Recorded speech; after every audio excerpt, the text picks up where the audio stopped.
ഓട്ടോറിക്ഷയിൽ 60-ലധികം ആളുകൾ മണ്ണിനടിയിൽ കുടുങ്ങിക്കിടക്കുന്നുവെന്ന സംശയം.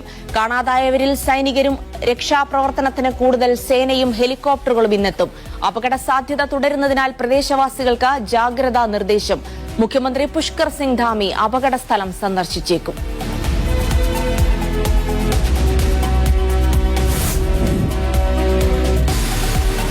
സംസ്ഥാനത്ത് അതിതീവ്ര മഴ തുടരും. കണ്ണൂരും കാസർകോടും റെഡ് അലർട്ട്. ശക്തമായ കാറ്റിനും സാധ്യത. കണ്ണൂരും കാസർകോടും തൃശൂരും വിദ്യാഭ്യാസ സ്ഥാപനങ്ങൾക്ക് അവധി. സൈനിക മേധാവിയുടെ എതിർപ്പ് തള്ളി ഗസ പൂർണ്ണമായും പിടിച്ചടക്കാനുള്ള പദ്ധതിയിൽ ഉറച്ചു നെതന്യാഹു. ബന്ദികളെ കൊലയ്ക്ക് നൽകുന്ന നടപടി ഉപേക്ഷിക്കണമെന്ന ബന്ധുക്കളും പ്രതിപക്ഷവും. സഹായം തേടിയെത്തിയ 54 പേരുൾപ്പെടെ 83 പേരെ കൊന്നുതള്ളി ഇസ്രായേൽ. ഗസയിൽ ആരോഗ്യ സംവിധാനം അപ്പാടെ തകർന്നെന്ന് UN മുന്നറിയിപ്പ്. കേരള സർവകലാശാല കസേരക്കളിയിൽ രജിസ്ട്രാർ നൽകിയ ഹർജി ഇന്ന് ഹൈക്കോടതിയിൽ. സസ്പെൻഡ് ചെയ്യാനുണ്ടായ സാഹചര്യം VC വിശദീകരിക്കും. നടപടിക്ക് അധികാരം സിൻഡിക്കേറ്റിനെന്ന് രജിസ്ട്രാർ.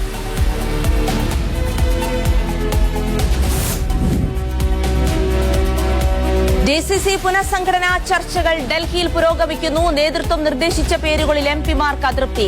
കേരള ഹൌസിൽ നടക്കുന്ന ചർച്ചകളിൽ സമവായത്തിലൂടെ ഒറ്റപ്പേരിലേക്ക് എത്താനാകുമെന്ന് പ്രതീക്ഷ.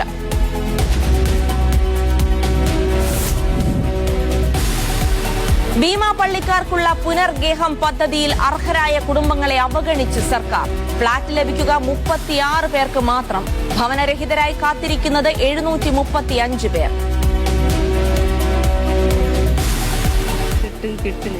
ഞാൻ എഴുതി പല തവണയും കൊടുത്തിട്ടുണ്ട്. ഓഫീസിൽ നിന്നൊക്കെ വന്ന് കാണാറുണ്ട്. അപ്പൊ എനിക്ക് ഇതുവരെ ഒരു ആനുകൂല്യങ്ങളും കിട്ടിയിട്ടില്ല. തീരവാസികളുടെ പ്രതിഷേധം നാളെ മുട്ടത്തറയിലെ ഫ്ളാറ്റ് സമുച്ചയം മുഖ്യമന്ത്രി ഉദ്ഘാടനം ചെയ്യാനിരിക്കെ.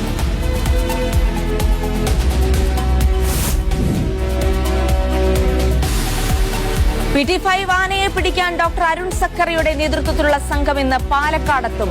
തുമ്പിയാനകളെ കഞ്ചിക്കോടെത്തിച്ചു. കണ്ണിന് പരിക്കേറ്റ ആനയെ മയക്കുവെടിവെക്കുന്നത് ചികിത്സ നൽകാൻ. ആന ജനവാസ മേഖലയിൽ തന്നെ തുടരുന്നു.